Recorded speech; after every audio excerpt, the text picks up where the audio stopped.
I'm not going down. I'll be the last man standing. The last man standing. You know I never bend and never break. I'm the heavyweight with all the answers. I'm the last man standing. What's up, guys? Welcome back to another video. Today, the name of the game is building functional strength for jiu-jitsu. So sometimes in life, we can't always make it to the gym. We can't always make it to jiu-jitsu practice, where obviously you're gonna build the majority of your functional strength for jiu-jitsu. So I have a series of workouts that I use to keep me in shape when I can't make it to the gym, to keep me strong, to keep me agile, to keep me functionally fit. And I'm gonna show you one of those today. So today we're doing Jeep pulls, Jeep pushes, Jeep drags, and battle ropes with one 75-foot by 1-inch manila rope and my Jeep. And on top of that, I'll be using some of these mechanics gloves to prevent myself from getting any kind of rope splinters, which is kind of a pain in the butt if that happens. Now, before we kick this off, let's do some kind of a safety brief. I don't want to get messages later on saying that you tried this workout and you couldn't stop your vehicle and it crashed into a house or another car or a person, God forbid. With a little bit of common sense, you'll be able to stay safe, because at the end of the day, your safety and the safety of everyone around you is your responsibility.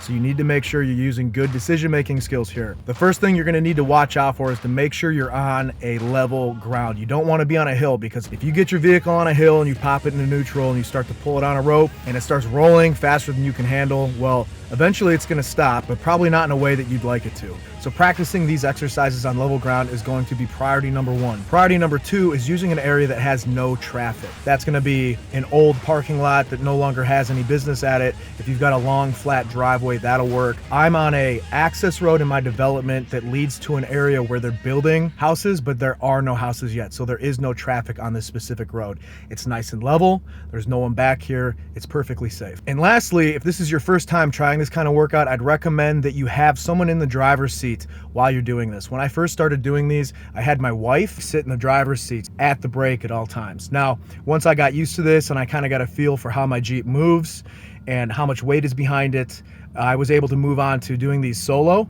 And that's really just a matter of practice. So when you first start off, definitely have someone in the driver's seat, a buddy, your girlfriend, your boyfriend, whatever. Have someone sitting here to help keep you extra safe. And if you're operating on a level ground in an area where there are no other people, no other cars, no other buildings, you're gonna be pretty safe. And that's the way you wanna run this. And now that we got the safety stuff out of the way, I'm gonna show you where I tie in on my vehicle. Now, it depends on what you're driving. If you have a trailer hitch, that'll be a great place to tie in at. If you don't have a trailer hitch, an axle or part of the frame is gonna be ideal. You don't wanna tie into anything that's just for looks, like the front bumper plastic or fake hooks that some people put on their cars just for the looks of it.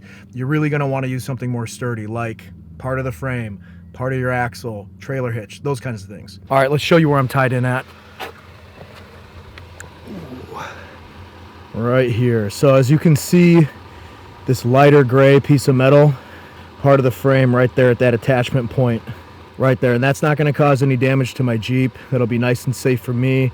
And as you notice, I'm only using a shoelace loop. I'm not even using a full knot, because once we apply tension to that loop, it's going to get really tight. It won't unravel. That's why I love these manila ropes. So before we kick this off, there's two kinds of pulling techniques I like to focus on. One is very abrupt and aggressive. This is gonna focus on fast twitch muscle fibers. Another one is slow and consistent, a slow drag. This is gonna be more for the slow twitch muscle fibers. I like to incorporate both of these into my workout, so I may do one set all explosive, then I may do my next set slow and constant. And I'm gonna show you exactly how those look right now. You're also gonna notice that I'm gonna get in a stance that's similar to jiu-jitsu, more like a defensive wrestler position. I want to incorporate my legs, my lower back, my mid back, my upper back in all of this. So I'm not just gonna stand there and pull. The point of that is to make this as similar to jiu-jitsu as possible. Now, there's a lot of situations in jiu-jitsu where you may be pulling on your opponent. This is gonna play into that really, really well. So you'll notice I take a lower stance, I keep my legs bent, I keep my back straight and rigid, and I'm gonna work a lot of different muscles at once. This is essentially compound lifting, because we're using multiple different muscles. Let's see what it looks like.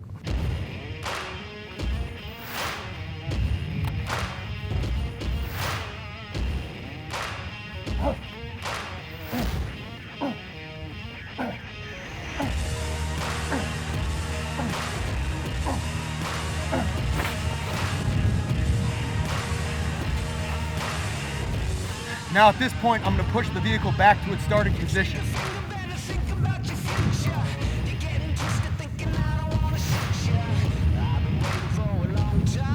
And as you can see, that's a really great workout. I'm already winded from one set. So the goal will be to pull the vehicle back to my standing position right here, and then to push it back to its starting position back there. And that's one set, and we're gonna do 5 of those. Really get the heart pumping on this. All right, let's get into it. Going down. I'm not going down. I'll be the last man standing. The last man standing. You know I never bend and never break. I'm the heavyweight with all the answers. I'm the last man standing. I'm the last man standing. I drew a line into the sand 'cause I only plan to be the last man. The last man standing.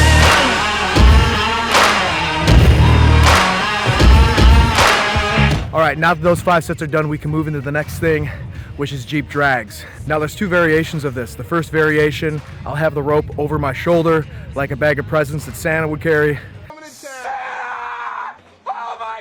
And I will be standing upright, walking forward, dragging the Jeep. The second variation, if I'm not too tired for, I'm gonna get into a lowered stance and simulate double leg shots. So I'm basically taking drop shots with the weight over my shoulder, and this is really going to add a lot of power to your double legs. Let's see what it looks like. It might not always be pretty, but it's always worth it. Let's run it.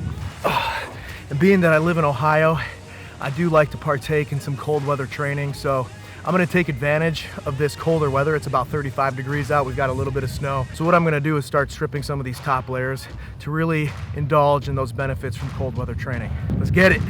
I think I'm gonna rise up, riding high, ain't nothing gonna hold me back.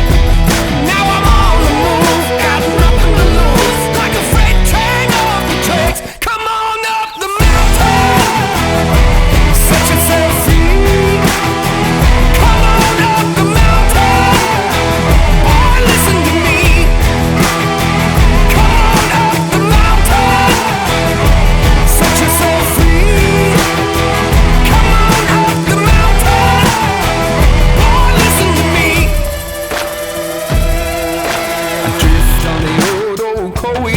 Snaking down through Cherokee, wash my soul in the river. That water's gonna set me free. It's time to rise up, riding high, ain't nothing gonna hold me back.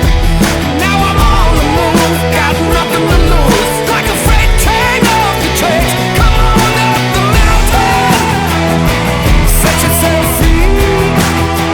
Come on up the mountain. All right, now that we've done 5 sets of each, Jeep pulls, Jeep drags, Jeep double leg drags, it's time to move into the battle rope section. Now, this is pretty simple because this is a 75-foot rope at 1 inch in diameter. This is where the 75 feet comes in handy. Now, technically, if you're just gonna be doing pulls and drags, you could get away with a 50-foot rope, maybe less. But because we're gonna use this as battle ropes, I'm gonna undo that knot and I'm gonna feed it through till the halfway point is underneath the vehicle.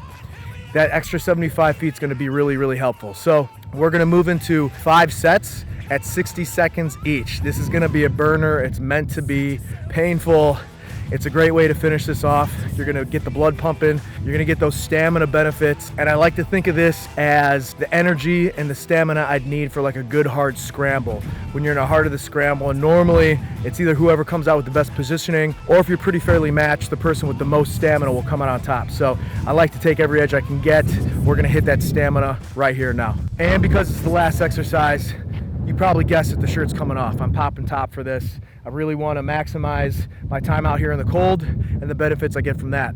So let's do it. There's a deep fever, I can feel it now. You keep on thinking you can wear me out, but I don't give in, I refuse.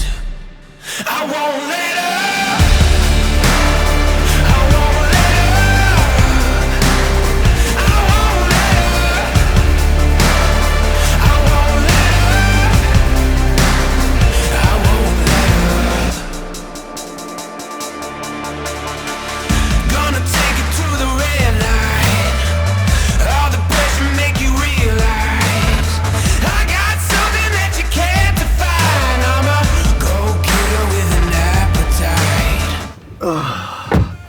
All right, guys, that's it. So we did Jeep pulls, Jeep pushes, Jeep drags, and double leg drags, and then we finished it off with some battle ropes. This is a great functional workout to add to any training plan, especially if you're in jiu-jitsu, because it's gonna give you that functional strength. It's gonna give you that strength that makes you feel strong to your opponent. It's also nice because all you really need is a rope in your vehicle and a safe area to do it. And like I said, I'd also recommend some gloves. I don't know if you can see this, but lots of little slivers in these things. None of those ever touched my hands. If you're someone that likes to be tough and deal with these all week, good for you. That's not me. I like to use my hands pain-free, especially at jiu-jitsu, so the gloves are a must for me. And most of all, we keep it fun. I like to keep my training interesting, exciting, something that I can look forward to coming back and doing. You can jump on YouTube and look around. There aren't a lot of people doing this kind of workout. I like to keep my stuff fresh, unique, and fun. And that is all I got for you today, guys. If you like this video, you like the training session, you tried on your own and you record it, you post it somewhere, make sure to tag me so I can see it. I want to see you guys doing this stuff. And comment down below, what would you add into this? What would you take away?